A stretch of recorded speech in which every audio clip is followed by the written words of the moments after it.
অস্ট্রেলিয়ার কুইন্সল্যান্ডের শোয়ালওয়াটার বেতে ভয়ঙ্কর গর্জনে মুখরিত হয় আকাশ। অস্ট্রেলিয়ায় অনুষ্ঠিত ক্ষেপণাস্ত্র হামলার অনুশীলনে ব্যবহার করা হয় হিমার্স নামের উচ্চগতিসম্পন্ন রকেট সিস্টেম। প্রথমবারের মতো এই রকেট সিস্টেম ব্যবহার করেছে অস্ট্রেলিয়ার সেনাবাহিনী। এই ক্ষেপণাস্ত্র 400 কিলোমিটার দূরের লক্ষ্যবস্তুতে আঘাত হানতে সক্ষম।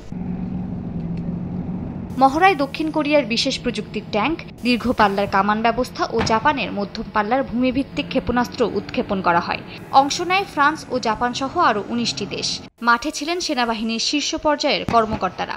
অস্ট্রেলিয়ান এক সেনা সদস্য জানান, এটাই এখন পর্যন্ত ট্যালিসম্যান সাবরের সবচেয়ে বড় বৃহৎ পরিসরের যৌথ মহড়া।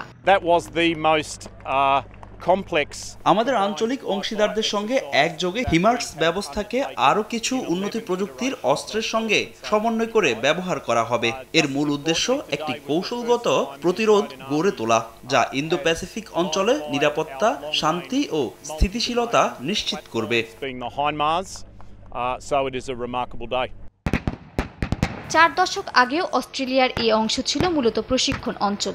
এখন এই অঞ্চল জুড়ে মহড়া চালাচ্ছেন 19টি দেশের প্রায় 40,000 সেনা। অস্ট্রেলিয়া থেকে শুরু করে ভারত মহাসাগর হয়ে প্রশান্ত মহাসাগর পর্যন্ত এই মহড়া বিস্তৃত। বিশ্লেষকরা বলছেন, এই মহড়া মূলত চীনের প্রভাব বিস্তারের কৌশলের জবাব। দক্ষিণ চীন সাগরে কৃত্রিম দ্বীপ নির্মাণ, বেল্ট অ্যান্ড রোড প্রকল্পে সামরিক প্রবেশাধিকার সহ চীন যে আধিপত্য কায়েম করতে যাচ্ছে তার বিরুদ্ধে এই যৌথ অনুশীলন একটি আঞ্চলিক প্রতিরোধ করছে বলে মনে করছেন তারা। মালিহা সুহরওয়ার্দী, সময় সংবাদ।